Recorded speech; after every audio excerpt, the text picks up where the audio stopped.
വാർഷിക general body യോഗത്തിലേക്ക് എത്തിച്ചേർന്ന മുഴുവൻ നേതാക്കന്മാരെയും വിശിഷ്ട വ്യക്തിത്വങ്ങളെയും പ്രിയപ്പെട്ട വ്യാപാരി സുഹൃത്തുക്കളെയും കൃത്യമായി സ്വാഗതം ചെയ്യുന്നു. വളാഞ്ചേരിയിലെ വ്യാപാരികൾക്ക് നൽകിയ ഒരു വാക്ക്, എന്നെ നിങ്ങൾക്ക് എപ്പോഴും വിളിക്കും.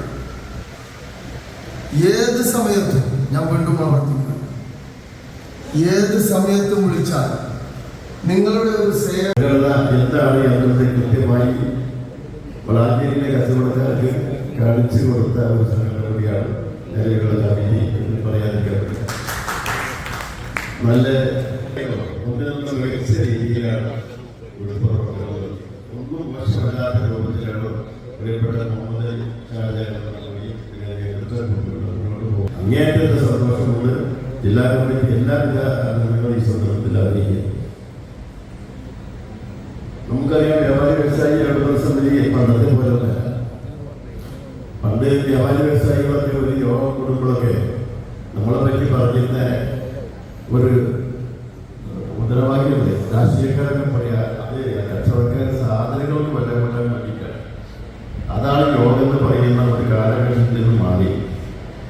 ഇന്ന് നമ്മളൊരു യോഗം കൂടുന്നത് രാജ്യത്തെ എന്തെങ്കിലും നല്ല കാര്യത്തിനായിരിക്കും, ജീവകാരുടെ പ്രവർത്തനത്തിൽ മുൻതൂക്കം കൊടുക്കുന്ന ഒരു സംഘടനയായിട്ട് നമ്മൾ മാറിയിട്ടുണ്ട് എന്നുള്ള ഒരു പേരിലേക്ക് നമ്മൾ ഇന്ന് നമ്മളില്ലാതെ ഒന്നും നടക്കില്ല. എല്ലാ രാജ്യത്തും നമ്മളെ കൂടി പങ്കെടുപ്പിച്ചുകൊണ്ടാണ് രാജ്യത്തെ കാര്യങ്ങളൊക്കെ നടക്കുന്നത്. വലിയൊരു പങ്ക് വ്യാപാരികളായി വഹിക്കുകയും ചെയ്യും. അതൊക്കെ നിങ്ങൾക്ക് എല്ലാവർക്കും അറിയാം. അതുകൊണ്ട് തന്നെ നമ്മൾ വിവിധ പരിപാടികൾ നടത്തുകയാണ്. ഇന്ന് മറ്റൊരു കാര്യം, വളരെ അഭിമാനിക്കാവുന്ന ഒരു കാര്യമാണ്. ടി റെസ്റ്റോറൻറ്റിന്റെ പേര് 2 വീടാണ് വളാഞ്ചേരിയിൽ നിന്നൊക്കെ അറിയാം. നമുക്കറിയാം, നമ്മളെല്ലാം സ്നേഹിച്ചിരുന്ന നമ്മളൊക്കെ സത്യം പറഞ്ഞ കച്ചവടക്കാരെ കസാരയിലേക്ക് ഒരു നേതാവായിരുന്നു ടി റെസ്റ്റോറൻറ്റ്. അദ്ദേഹം മരിച്ചപ്പോൾ അദ്ദേഹത്തിന്റെ ഓർമ്മയ്ക്ക് നമുക്കെന്ത് ചെയ്യാൻ പറ്റും എന്നുള്ള ആലോചിച്ചതിന്റെ പേരിൽ ആലോചിച്ചതാണ് മലപ്പുറം ജില്ലയിൽ ഒരു വീട് എന്നാണ് ആദ്യം പറഞ്ഞത്. ആ ഒരു വീടിന്റെ പ്രവർത്തനം ഞങ്ങളൊക്കെ ആലോചിച്ചു. ഒരു വീടല്ല, നമുക്കറിയാതെ സാധിക്കുമല്ലോ. ഓരോ മണ്ഡലത്തിലും ഓരോ വീടാവട്ടെ. അങ്ങനെ ഒരു 16 മണ്ഡലമുണ്ട്. നമുക്ക് സാധിക്കില്ലേ? 16 വീടില്ലാത്ത കച്ചവടക്കാർക്ക് വീട് കൊടുക്കാൻ നമുക്ക് പറ്റില്ലേ എന്ന് ആലോചിച്ച് മുന്നോട്ട് പോയപ്പോൾ അത് പിന്നെയും കൂടി പല മണ്ഡലങ്ങളിലും ഒരു വീട് എന്നുള്ളത് 5 വീട് വരെ എത്തി എന്നുള്ളതാണ് സത്യം. അതിന്റെ ഭാഗമായി വളാഞ്ചേരി 2 വീട് വന്നു. അപ്പൊ എന്തായി സ്ഥിതി? 16 വീട് എന്നുള്ള മാറ്റിയിട്ട് ഞങ്ങൾ 130 വീട് എന്നുള്ള നിലയിലായി. 30ാമത്തെ വീടിന്റെ ചാവിയാണ് ഇന്ന് വളാഞ്ചേരി കൊടുക്കുക എന്നുള്ള സന്തോഷ വാർത്ത നിങ്ങളാണ്. 31ാമത്തെ വീട് എടപ്പാളിൽ പോലെ കൈമാറ്റുന്നുണ്ട്. അങ്ങനെ നമ്മുടെ എല്ലാ ലക്ഷ്യങ്ങളും ഉദ്ദേശങ്ങളും തെറ്റി എത്രയോ മേലോട്ട് പോയി കിടക്കുകയാണ്. ഇപ്പോൾ ആ വീടിന്റെ പദ്ധതി എന്നുള്ളത് നിങ്ങൾ മനസ്സിലാക്കണം.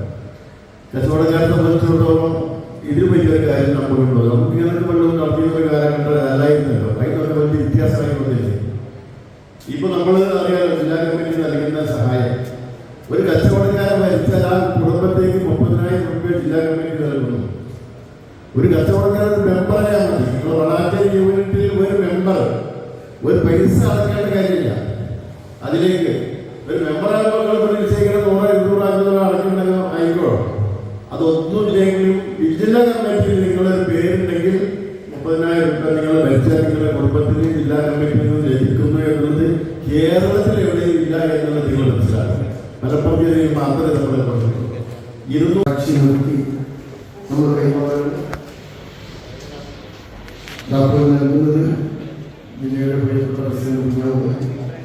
അത് ഏറ്റുവാങ്ങുന്നത് നമ്മുടെ സീനിയർ വൈസ് പ്രസിഡന്റ് ആയിട്ടുള്ള കരീം ഹാജിയാണ്. 2 പേരെയും വേദിയിലേക്ക് ക്ഷണിക്കുന്നു. ഒരു അഭിഷാദത്തോടുകൂടി നമുക്ക് ആ ചടങ്ങ് നിർവഹിക്കണം. ഹന്തി ഉറങ്ങാൻ കഴിയാത്ത, സ്വന്തമായി കുതിരയില്ലാത്ത, ജീവിതത്തിൽ അധ്വാനിച്ചൊന്നും മിച്ചമെക്കാൻ കഴിയാതെ നിന്നിരുന്ന പാവപ്പെട്ട വ്യാപാരികൾക്ക് ഇനിയും അത്തരത്തിലുള്ള ആളുകൾ ഉണ്ടെങ്കിൽ നമുക്ക് അത്തരത്തിലുള്ള പരിപാടികളുമായി മുന്നോട്ട് പോകണമെന്ന് പറഞ്ഞുകൊണ്ട് ചടങ്ങിലേക്ക് കടക്കുന്നു. എല്ലാവരും ഒന്ന് എഴുതി